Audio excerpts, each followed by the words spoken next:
Joe, thank you so much for that introduction. I might have to make that one my ringtone. All right. Smita, what inspired you to found the Lake Norman Community Sailing? Well, once I came to Lake Norman and I said, I want to have sailing be part of my life.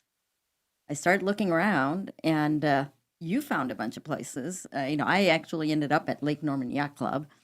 Just kind of drove in because the phone number doesn't work. At that time, nobody picked up. Well, we're an all-volunteer club, That's so right. That's right. Yeah, there's nobody waiting to answer a phone. That's exactly right. And I drove in and basically found out that I had to join the yacht club and buy a boat and then learn to sail. So I did buy a boat pretty quickly, joined the yacht club, which was great community of people. And they were willing to teach me. But I had to basically, if I wanted some formal training, I had to fly to Florida, go to the coast, those kinds of things. So a lot of investment of time and money. So that was in the late 90s, and great way to start. My kids started learning too. We bought some Opties and they joined the junior program and all that stuff. So it was part of our life. But I wanted to make sure that this gem that we have, Lake Norman, is accessible and affordable.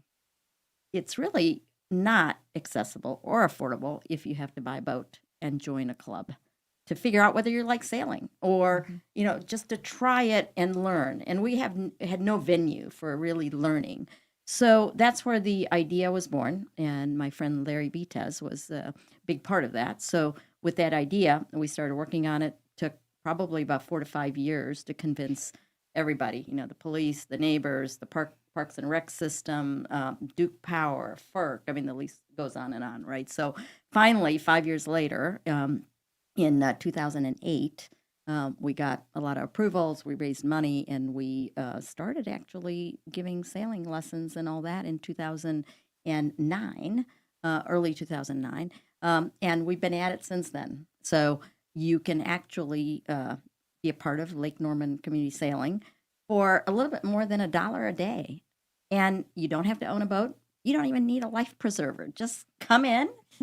Kasia, who's been sailing all her life, will be there. She'll help you, make you feel comfortable, get you on the water. And what we've done is actually built a program that starts with, you don't know how to sail, we'll get you started. And then you can learn more and more and even get to chartering in the Caribbean or the Chesapeake, or a bunch of people have become members at the yacht club and they now own boats and they race. So it's really a journey, and you can start the journey at community sailing.